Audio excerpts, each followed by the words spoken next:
Po. Halika. Lindon. Ako, yan sinasabi ko. Sabi na huwag maglalaro dito eh. Patingin nga. Kulit nyo kasi. Ba't di ko mga alcohol sa kapamunas doon? Sige lang. Tara, samahan mo! Wala yan. Ano lang yan?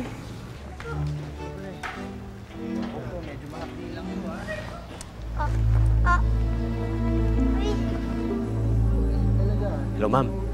Tama na, Dito na ako sa junk shop. Tama May na. naisip akong para limasin lahat ng pera ni Lindon. Ako na bahala doon. At tawagan ko na lang kayo ulit. Okay. Gusto na kaya si Elvin? Ano na kaya nangyari sa kanya?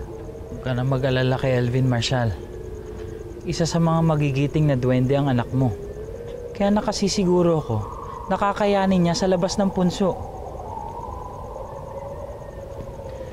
Sana nga, makabalik na siya kaagad kasama si Dorfina. Mukhang malubahan ang lagay ng Reyna. Kamusta na ang mga taksil sa Hari Treyna? Eto, mga miserable at nilalamig. Salamat sa pag-aalala mo, ha? Dapat lang kayo maging miserable. Lalo na mga katulad mong walang respeto! Aray! Hindi na! Bakit?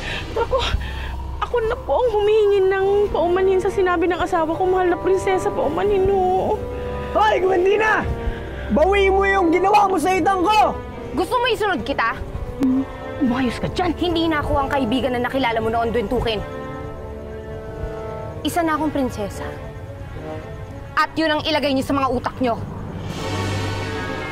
Gwendina, bakit ka pa nagpunta rito?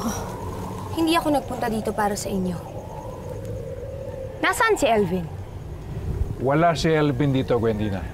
Huwag na kayong magkaila. Alam kong pinupuntahan kayo dito ni Elvin.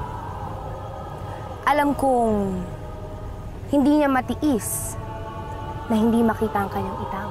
Kaya ilabas niyo na siya. Nasaan siya? Wala po dito ang anak ko, mahal na prinsesa. Kahit halugugin niyo ang buong gubat. Kung wala siya dito, saan siya nagpunta? Napagsabihan niya ba kayo? Wala po siya nabanggit. Simula nang huli siya nagpunta dito. Sa oras na malaman kung may kinalaman kayo sa pagkawala ni Elvin, mananagot kayong lahat sa akin. Babalikan ko kayo.